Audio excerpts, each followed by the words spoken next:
বেরিয়ে যায়। তা বাবলু টাবলু একটা মানসিক করেছিল এখানে, তার জন্য এখানে আজকে আসা। এখানে আজকে আমার সাঁইতে প্রোগ্রাম আছে, তা বাবলুকে বলেছিলাম যে একটা সময় থেকে 1:30 2টোর ভেতরে পৌঁছাবো। যেমন পাথরচাপড়িকে মানি, এখানেও মানি আমরা। বুধবার 5ই ফেব্রুয়ারি দুপুর 2:30টা নাগাদ নলহাটি 1 নম্বর ব্লকের অন্তর্গত পালোয়ান বাবা মাজারে চাদর চাপালেন অনুব্রত মণ্ডল। এদিন দলীয় কর্মীদের সঙ্গে একটি বনভোজনের আয়োজন করা হয়েছিল। আজকের এই অনুষ্ঠানে উপস্থিত ছিলেন নলহাটি 1 নম্বর ব্লকের টাউন প্রেসিডেন্ট রাকেশ সিং, নলহাটি 1 নম্বর ব্লকের পঞ্চায়েত সভাপতি আসাদুজ্জামান সহ মুরারই এলাকার তৃণমূল কংগ্রেসের নেতৃবৃন্দরা। আজকের এই অনুষ্ঠানে মাজারে চাদর চাপানোর পর কি বললেন অনুব্রত মণ্ডল শুনবো আমরা। এখানে প্রণাম করে আমি বেরিয়ে যাই। তা বাবলু টাবলু একটা মানসিক করেছিল এখানে, তার জন্য এখানে আজকে আসা।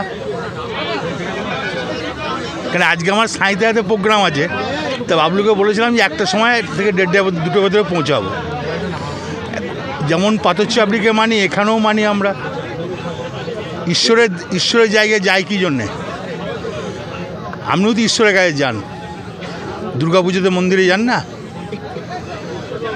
2 বছর ছিলেন না, তারপরে এত মানুষ আপনার অনুগামী, সেটা তোমরা বলতে পারবে, আমি কি করে বলতে পারবো? বিভিন্ন জায়গা দেখা যাচ্ছে যেখানেই যাচ্ছেন আপনাকে সেখানে মানে এত সমাগম, এত ভালোবাসার টানটা কিসের জন্য? ভাই দেখো, তুমি দীর্ঘদিনকার বীরভূমের ছেলে, আমিও বীরভূমের ছেলে। তোমার প্রতি তোমার প্রতি ভালোবাসা নেই? তোমার প্রতি যেমন মানুষের ভালোবাসা আছে, নিশ্চয়ই ঈশ্বর বলেছে মানুষকে ভালোবাসলে তো ভালো হবে, মানুষের পাশে থাকা তো দরকার, ওই জন্যই মানুষের পাশে থাকি। আর একটা বিষয় হচ্ছে, সেটা হচ্ছে যে আপনার নাম না করে তো দুষ্ট চক্র বলছে। সে বলুক, কে কি বলছে, ও তার নামটা করে আমি তাকে হাইলাইট করবো না। কে কি আমি কে কি বলছে আমার দেখে, আমি দলটা ছোট থেকে করি। আজ বয়সটা আমার হয়ে গেল 68 বছর বয়স। মমতা ব্যানার্জি যা বলবে তাই করবো। সেটা ওসব আমি নিয়ে এখানে আলোচনা করতে আসি। একটা কথা হচ্ছে, আমি জেলা প্রেসিডেন্ট আছি, জেলা প্রেসিডেন্ট। আপনি যেটা বলেছেন এর আগে 4 বার রাষ্ট্রপতি পুরস্কার পেয়েছে জেলা পরিষদ, এবার যেটা বলা আমরা এক কাজ করুন, বিকাশ দা কাছে নিয়ে নিন। এখানে জেলা পরিষদটা বিকাশ দা চালিয়েছি, তো ওরা ভালো বলতে পারে। ওর সম্বন্ধে, জেলা পরিষদ সম্বন্ধে যা বলার বিকাশ দা বলে দেবে। আমাকে মমতা ব্যানার্জি বলেছে তুমি আউসগ্রাম মঙ্গলকোট দেখো, সানাস, আমিই বলেছি সানাস ভালো কাজ করছে, ও কেতুগ্রামটা সানাস দেখবে, সানাস যখন দরকার পড়বে আমাকে ডাকবে। আর বড়ুয়া যেতে বলেছে। আপনি যখন বলছেন মমতা বন্দ্যোপাধ্যায় বলেছে, কিন্তু বলছে এরকম কোনো ঘোষণাই হয়নি, তাহলে কীভাবে ঘোষণা করতে? আরে ভাই, সেটা তো আমি তাকেই জিজ্ঞেস করুন, আমি কী করে বলবো? মমতা ব্যানার্জি ঘোষণাটা তার কানে কানে করবে না ফোনে করবে, সেটা আমি বলতে পারবো না ভাই। আমাকে যেটা বলেছে সেটা বলে দিলাম। উন্নয়নের টাকায় কাটমানি পাওয়া যাচ্ছে না বলে এসব করছে। ও কী বলছে আমার দেখে লাভ নেই। আমি জীবনে কাটমানি খাই না। আমি চাই উন্নয়ন হোক, রেভিনিউ বাড়ুক, সরকারের রেভিনিউ আরও বাড়তে হবে। ডিএমকেও বলেছি, বারবার বলেছি সরকারের রেভিনিউ বাড়ান। আগামী দিন কি জেলা পরিষদের নতুন বর্তমান কাজ চলছে?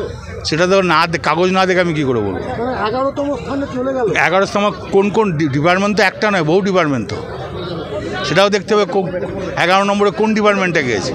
জেলা পরিষদে ওয়ান ফান্ডে অনেক টাকা ছিল, সেই টাকা সেটা বিকাশ দা বলতে হবে, কত ছিল আর কত খরচ হয়েছে সেটা বিকাশ দা বলতে হবে। আগামী দিনে কি জেলা পরিষদ পুরো পরিবর্তন হতে যাচ্ছে? ওই ধরনের কোনো চিন্তা ভাবনা তো নাই।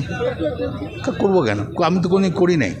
10 বছর বিকাশ দা চালিয়েছে, কোনোদিন চেঞ্জ হয়েছে নাকি? বলছি এর আগে পঞ্চায়েত নির্বাচন, লোকসভা নির্বাচন হলো, পুলিশকে মারধর হয়নি, কোনো বোম পড়েনি, কিছু পড়েনি। সে তো সেই 19-এ মারপিট হয়েছিল, 21-এ মারপিট হয়েছিল, 16-তে মারপিট হয়েছিল, 11-তে আপনি তখন থেকে সাংবাদিক আছেন না চেঞ্জ হয়েছিলেন? 11 থেকে আছেন তো? 11 মানুষ মার্ডার হয়নি তো, 16তে তো মার্ডার হয়নি, 19-এ তো মার্ডার হয়নি, 14তে তো মার্ডার হয়নি, আবার 21 লাস্ট ভোট করেছি, কই মার্ডার হয়নি, মারামারি হয়নি, কিছু হয়নি। তাহলে কেন এমন বলা হচ্ছে সেটা বলতে হবে। কে কী বলছে ওসব ব্যাপারে কান দিতে রাজি নয়।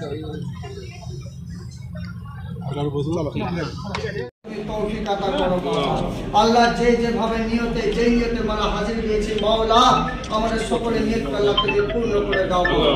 আল্লাহ আমাদের সকলের প্রতি রাখতে রহম করো মাওলা। আল্লাহ তুমি আমাদের সকলের প্রতি কারাম করো মাওলা। আল্লাহ 8 তারিখের যে অভিযানটা নিয়ে চাবিটা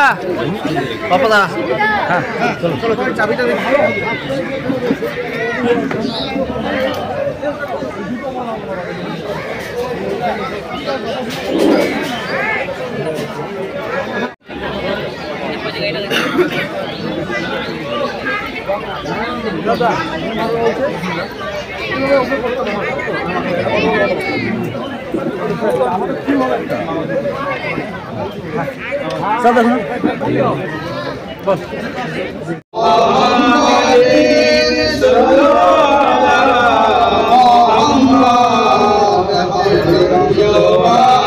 से निकालो पाक नबी मोहम्मद हरदम ज़ुबान से निकालो शफीआना मोहम्मद अल्लाहुम्मा आमीन अल्लाहुम्मा सल्ली अला सय्यिदिना व हबीबना नबीना नूराना मलजाना मुहम्मद बारिक व सल्लिम सलात व सलाम अलैका या रसूल अल्लाह या इलाही हर जगह तेरी आता का साथ हो जब पर मुश्किल साहे मुश्किल कुशा का साथ हो या इलाही गुलज़ो नज़ा के तकलीफ को शादे दीदारे हुस्न मुस्तफा का साथ हो रब्बुल आलमीन मौला का शुक्र गुनहगार मुतकाशियाकर खताकर फकीर मौला আল্লাহ তোমার মুলিক দরবার মাওলা আমরা সকলে মারা হাজির হয়েছি মাওলা আল্লাহ তুমি আমাদের সকলের হাজিরকে আল্লাহ তুমি কবুল করো মাওলা আল্লাহ মুলিক দরবার তোমার মাহবুবের দরবারে হাজির হয়েছি মাওলা আমাদের সকলে আল্লাহ তুমি হাজিরকে আল্লাহ তুমি কবুল করো মাওলা